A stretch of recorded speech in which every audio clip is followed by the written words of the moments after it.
Where's the independence of the committee? Look at the empty seats here. Where's Elon Musk? I'm sure he's a genius and is a very credible person because of the wealth he's accumulated. But that does not put him above the law or the responsibility to come before this committee in this Congress. If he's so great, if these plans and all the fraud and abuse that he's found are so eminent, why isn't he here explaining it? Yes, I don't know if you've seen this. I have the complete video. Representative John Larson criticized Elon Musk and shouted at his Republican colleagues after Elon Musk's testimony was blocked before a hearing of the House Ways and Means Committee on March. Crazy. These people have been looking for a means to go after Elon Musk, and that was blocked. This Democrat representative looks to be angry, but it is crazy to me to see how he is shouting. You don't talk to people like you're talking to your children. No, until hitting the table. What I saw on this video clearly tells me a lot of things, and it's important I show you the video. If you've not subscribed to this channel, please endeavor to do that. It will do you no harm if you share the video out. This is indeed a sad morning. Very sad morning. When this committee, the oldest and most continuous in the Congress, neglects its responsibility and essentially holds this hearing today to block any further discussion. The men and women on this committee are good people. They're honest and caring people. And that's why I do not understand why you would relegate this committee to no longer being of significance and resort to saying you will do whatever Elon Musk and Donald Trump tell you to do. Where's the independence of the committee? Where's the legislature? We're an equal branch of government. And you start off with a blather, and yet look at the empty seats here. Where's Elon Musk? I'm sure he's a genius and is a very credible person because of the wealth he's accumulated. But that does not put him above the law or the responsibility to come before this committee in this Congress.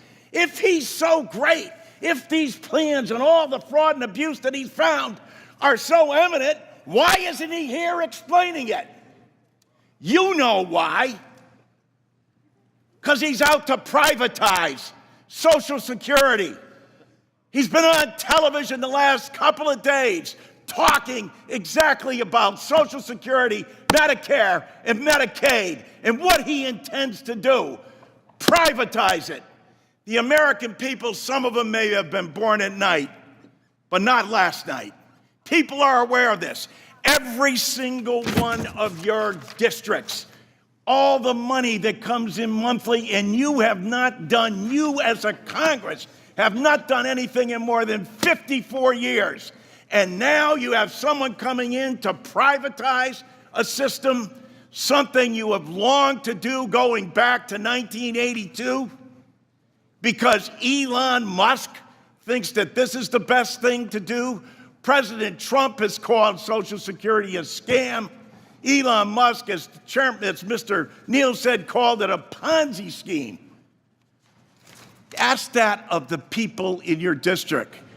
Ask that, Mr. Smith, of the more than 198,000 people in your district who rely on Social Security, and you won't even let the person who's planning to privatize it, who's telling the big lie in front of everyone, in bold as he possibly can, saying, this is what we're going to do. The Congress is in our back pocket.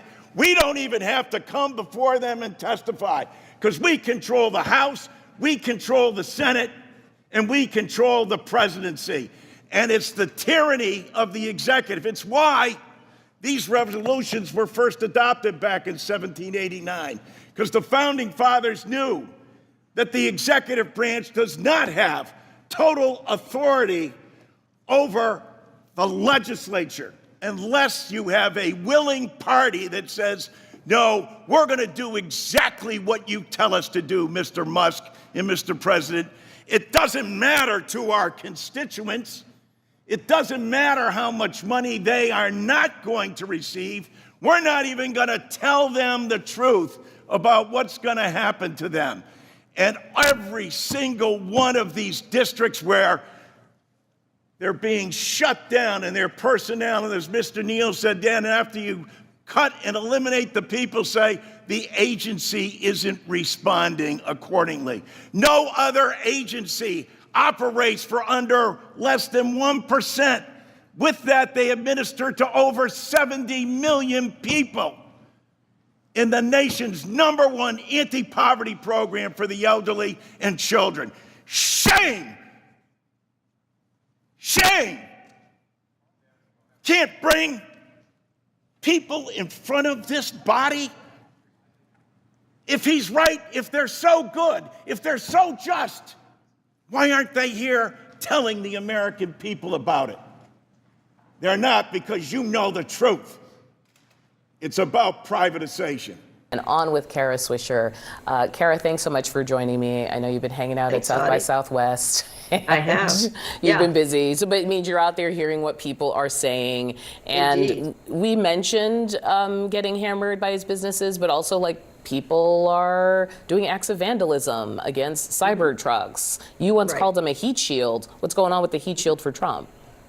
Well, it's not good from a business point of view. The stock's been going down precipitously, largely because of reports out of Europe, and here in the United States, the sales have fallen off. It's not a surprise, one, because he's a polarizing figure, and the people who buy his cars are largely people who might vote Democratic, and he's got to attract the same amount of, I guess, red state people or MAGA people to buy the cars. Secondly, the cars haven't been innovated that much recently, and there's a lot of competitors, as you know.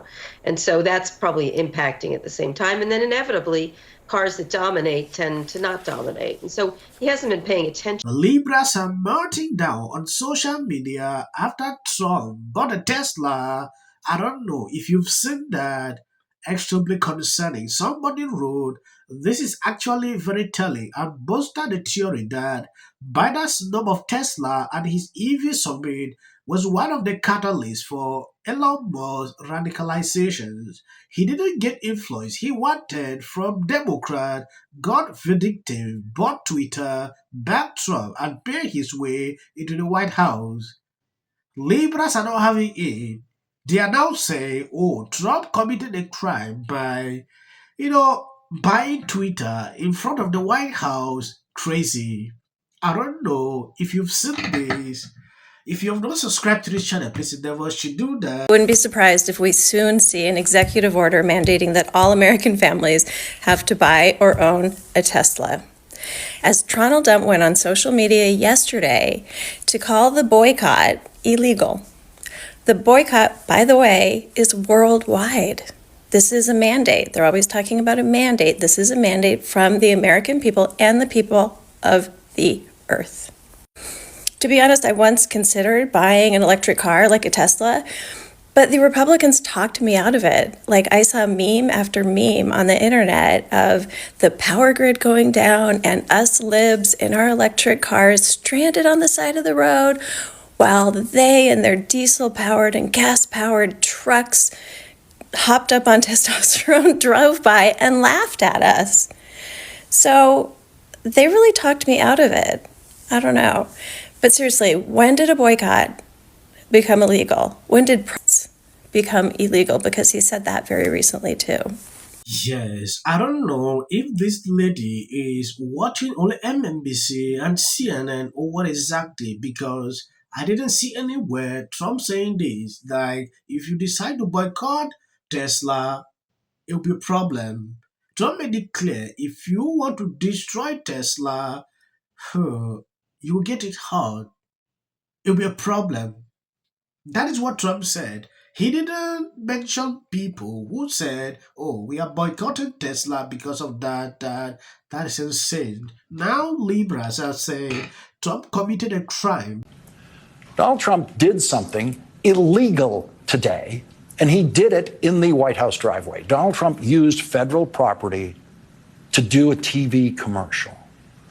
Donald Trump stood with Elon Musk in the White House driveway with some Teslas in front of them, and Donald Trump pretended to buy a Tesla. It has been reported by legitimate news organizations everywhere that Donald Trump bought a Tesla from Elon Musk today, as if that's a fact. There is no evidence of that whatsoever. This is it. If you watch the mainstream media, especially these people, this is the kind of news you will get. He has changed the whole narrative. Like, so Trump should buy this car and bring the receipt and put on this guy's face to see. So to stop him from turning the narrative the way they want. It is crazy. Jon Stewart said at the beginning, these are the kind of people he was talking about. If you see clips after this video, that is just for the YouTube algorithm. Please, you can stop here. One of the lucrative helmets that they wear when they go to war. Lucrative? Yeah, lucrative. You know, this is the crash out buckets because I feel like when you wear this helmet, you already crashed out. It's like you committed to the crash out. Like Right. You're all in. all in. So I feel like we at war right now with the Democrats. I know. As long as we wrap before the new season of South. Watch this moment where, of course, When we talk about the White House today, Donald Trump irreparably destroyed the 80-year-old post-World War confrontation between world leaders perhaps we have ever seen. an apology tonight. Absolutely. All right, so but what else is going on? Not much in the Oval Office to discuss the big turnaround that the country has done, where Trump says now he's the dictator.